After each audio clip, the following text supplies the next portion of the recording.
Aduh, pusing banget deh gue. Kenapa sih, La? Ini loh Mbak, banyak banget yang ngajakin gue bukber. Lo iya, boleh bukber, tapi jangan kebanyakan. Soalnya pas bukber kan nanti maghribnya kelewat, isyanya kelewat, tarawihnya kelewat. Tapi kan bukber itu penting Mbak, jaga silaturahmi. Iya silaturahmi, tapi itu kan bukan kewajiban. Kewajibannya sholat maghribnya loh, sama puasanya. Iya juga sih. Nah, nanti sore aku mau ketemu lagi nih sama Pak Ustadz. Kamu ikut aja yuk, kita tanya-tanya. Yuk. Assalamualaikum warahmatullahi wabarakatuh. Assalam. Kita masih sama Pak Ustadz Dhani Barkah. Jadi kita masih mau nanya-nanya nih seputar bulan puasa ini. Jadi karena kita lagi di bulan puasa, banyak banget undangan buka puasa bersama dari SD, SMP, SMA, kuliah. Pokoknya banyak banget. Itu gimana sih Pak hukumnya? Yang pertama, ngajak orang makan tentunya bagus dong. Kan orang puasa terus kita ajak makan. Kata Nabi saja, man fattara shaiman, siapa yang ngasih makan satu orang yang puasa, itu kita dapat pahalanya loh. Tanpa mengurangi pahala yang puasa. Jadi buka bersama dengan konsep kita yang traktir itu keren. Itu pahalanya banyak. Kalau kemudian kita yang traktir. Nah, kalau yang bayarnya masing-masing nih, kita buka bersama tapi bayarnya masing-masing. Nah, itu hukumnya bagaimana? Nah, misalkan begitu. Jadi kalau misalkan masing-masing bayarnya, ada beberapa catatan nih. Yang satu, pastikan buka bersamanya tidak sampai melanggar aturan. Apa saja yang melanggar aturan? Satu, tidak boleh gosip.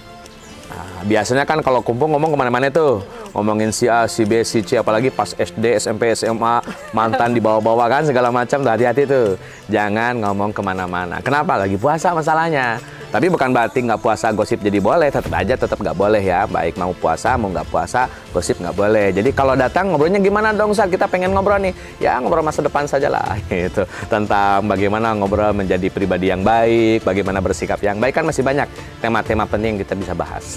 Yang kedua, pastikan kalau sudah siap untuk bukber, jangan lupa sholat maghribnya. Karena sholat maghrib itu yang prioritas. Puasa Ramadan itu wajib, sholat maghrib itu wajib, buka bersama itu keutamaan saja, sunnah saja. Jangan sampai yang wajib gugur sama yang sunnah. Nanti pahala puasanya habis, dosa ninggalin yang wajib gitu kan. Kan sayang itu. Kita dapat pahala puasa, pahala buka bersama, tetapi kita mendapatkan dosa gara-gara meninggalkan sholat wajib. Jadi pastikan sholat wajibnya tidak tertinggal. Yang ketiga, sholat isyanya jangan tertinggal. Yang keempat, jangan jadi ajang pamer, ajang flexing. Kenapa? Setiap kita punya keutamaan, punya kelebihan. Masing-masing punya pencapaian. Jangan pernah berpikir kita lebih tinggi daripada orang lain. Jadi kita datang, rendah hatilah, tawadulah. Jangan suka pamer. Gitu kali Mbak Kiki. Oke.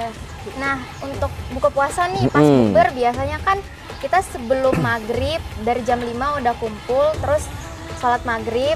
Nah kadang tuh kelamaan sampai ketinggalan sholat tarawehnya Pak Ustadz. Nah gimana tuh? Nah ini solusi bagi yang bukber terus ketinggalan tarawehnya. Tadi di awal obrolan-obrolan kemarin-kemarin nih, kita ngomongin kalau taraweh itu kan bisa tengah malam, bisa menjelang sahur. Jadi kalau nggak bisa taraweh di awal malam habis isya, kita bisa taraweh sebelum melaksanakan sholat subuh atau sebelum sahur. Jadi selama waktu malam itu, waktu taraweh masih ada.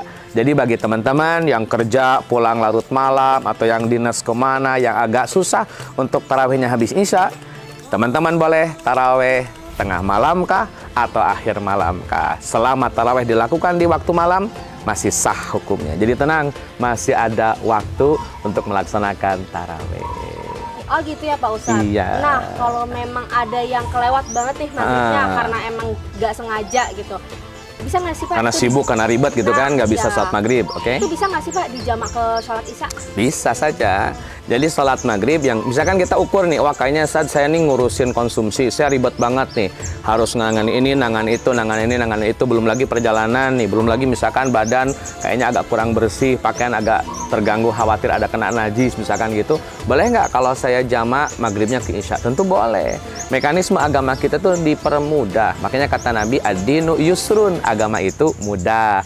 Allah itu suka mempermudah dan tidak suka mempersulit. Makanya dalam surat Al-Baqarah ayat 108 85, yuridullahu bikumul yusra wala yuridu bikumul usra. Allah menghendaki kemudahan dan tidak menghendaki kesulitan. Kalau sulit maghribnya, tarik ke isya boleh? Boleh tentunya. Jadi jangan kemudian teman-teman merasa terbebani, waduh nggak bisa maghriban nih gimana, akhirnya malah jadi nggak ngerjain maghriban. Boleh dijamak loh ke isya. Nanti tinggal pas datang waktu isya, sholat maghrib dulu 3 rakaat, baru sholat isya 4 rakaat. Kecuali kalau kita berjamaah isyanya.